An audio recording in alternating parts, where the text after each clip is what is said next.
வணக்கம் நண்பர்களே, நான் RS ராஜா. நமக்கெல்லாம் எப்போதுமே ஒரு எண்ணம் இருக்கும்.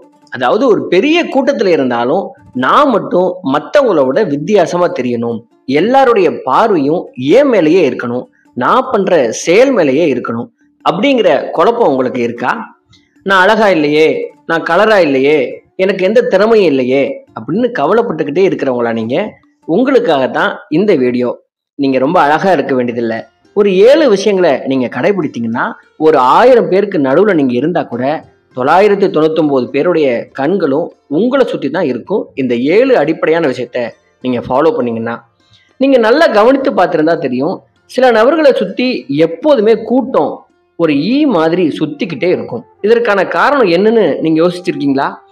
எப்படி ஒரு சிலர் மட்டும் காந்தம் போல மக்கள் கூட்டத்தை தாம் பக்கம் கவர்ந்து இழுக்கிறாங்க? அதோட ரகசியம் என்னன்னு இந்த வீடியோல பார்க்கலாம். இது RS ராஜா டாக்கீஸ்.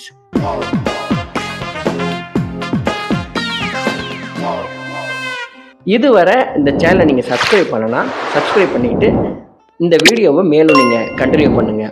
நம்பர் 1, எப்போதும் மற்றவங்களுக்கு முக்கியத்துவம் கொடுத்து பழகுறதுங்கிறது ரொம்ப ரொம்ப அவசியமான ஒரு குணம். மற்றவங்க செய்த நல்ல விஷயங்களை அங்கீகரிப்பதும் அவங்கள பாராட்டுவதும் ரொம்ப நல்ல செயல்னே சொல்லணும்.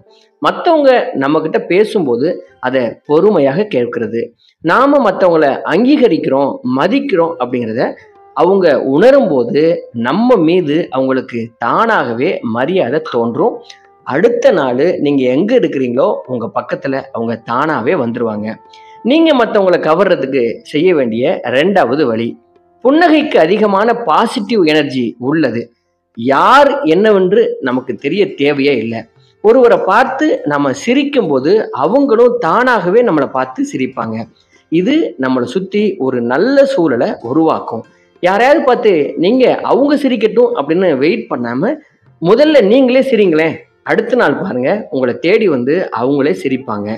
நீங்க மற்றவங்களை கவர்றதுக்கு செய்ய வேண்டிய 3வது வழி, யாரையாவது முதன்முறையாக பார்க்க செல்லும் போது நல்ல உடை போடுறது, நட்பாக வரவேற்கிறது, தைரியமா உரையாடலை தொடங்குறது போன்று ஒருவர்கிட்ட நம்ம பத்தி முதல்ல உருவாக்கக்கூடிய அந்த பிம்பம் இருக்குல்ல, அது ரொம்ப ரொம்ப முக்கியம். ஏன்னா 2வது வாய்ப்பு எப்போது அமையும் அப்படின்னு யாராலையும் சொல்ல முடியாது. அதனால கிடைக்கிற வாய்ப்பை ரொம்ப நல்லா பயன்படுத்தி கொள்றது ரொம்ப அவசியம். எந்த விஷயத்த நீங்க பண்ணணும்னு நினைக்கிறீங்களோ அதை உடனே செய்யுங்க, பாசிட்டிவா செய்யுங்க. நீங்க மற்றவங்களை கவர்றதுக்கு செய்ய வேண்டிய 4வது வழி, நாம மதிப்பது, நமக்கு நாம் முக்கியத்துவம் கொடுப்பது போன்ற நம்மை நான் எப்படி நடத்துறோமோ அதை பொறுத்து தான் அடுத்தவங்களும் நம்மளை நடத்துவாங்க அப்படிங்கிறது ஒரு சைக்காலஜி மேட்ரு. நம் மீது நாமே வைக்கும் தன்னம்பிக்கை, நம்மை நாமே அங்கீகரிப்பது அப்படிங்கிறது ரொம்ப ரொம்ப முக்கியம். ரொம்ப குழப்பாம நேரடியாக விஷயத்த சொல்றேன். நீங்க உங்களை பத்தியே கேவலமா பேசிக்கிறது, என்னால முடியாது அப்படின்னு நெகட்டிவாவே உங்களை பத்தி குறைத்து நீங்க பேசிக்கொண்டே இருந்தீங்கன்னா உங்களை சுத்தி இருக்கிற மற்றவங்கலாம் இது ஒரு வேஸ்ட் பீஸு, இதுகிட்ட பழகிறதுனால நம்மளும் கீழே போயிடுவோம் அப்படின்னு விலகி போயிடுவாங்க. அதே உங்ககிட்ட இருக்கிற கொஞ்சம் விஷயங்களையும் நல்லா எக்ஸ்போஸ் பண்ற மாதிரி பாசிட்டிவா பேசி பாருங்க. அதுக்கப்புறம் நீங்க தான் உங்க கூட்டத்துக்கு பாஸ். நீங்க மற்றவங்களை கவர்றதுக்கு செய்ய வேண்டிய 5வது வழி, மற்றவங்களை மதிக்கிற குணம் கண்டிப்பா ரொம்ப ரொம்ப முக்கியமான ஒன்று. எல்லோருக்கும் தன்னுடைய வாழ்க்கையில சொல்வதுக்குன்னு ஒரு கதை இருக்கும். அதை கேட்கறதும் அடுத்தவங்களின் உணர்வை புரிந்து நடந்து கொள்ளக்கூடிய குணமும் மற்றவங்களுக்கு நம்ம மீது ஒரு மரியாதையை உருவாக்கும்.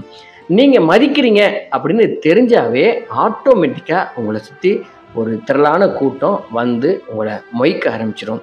அடுத்ததாக நீங்க செய்ய வேண்டிய 6வது வழி, நம்ம வாழ்க்கையை சந்திக்கும் அனைத்து நபர்களுமே பல இன்ப துன்பங்களை கடந்துதான் வந்திருப்பாங்க. அதனால யாரையும் இவங்க இப்படித்தான் அப்படி போன்ற ஒருவரை பற்றிய முடிவை நீங்க எடுக்காம அவங்களுக்கும் நமக்கும் பொதுவா என்னென்ன விஷயங்கள் இருக்குது அப்படிங்கிறவற்றை நீங்க கண்டுபிடித்து சேர்ந்து முன்னேறுவது தான் நன்மையை தரும்.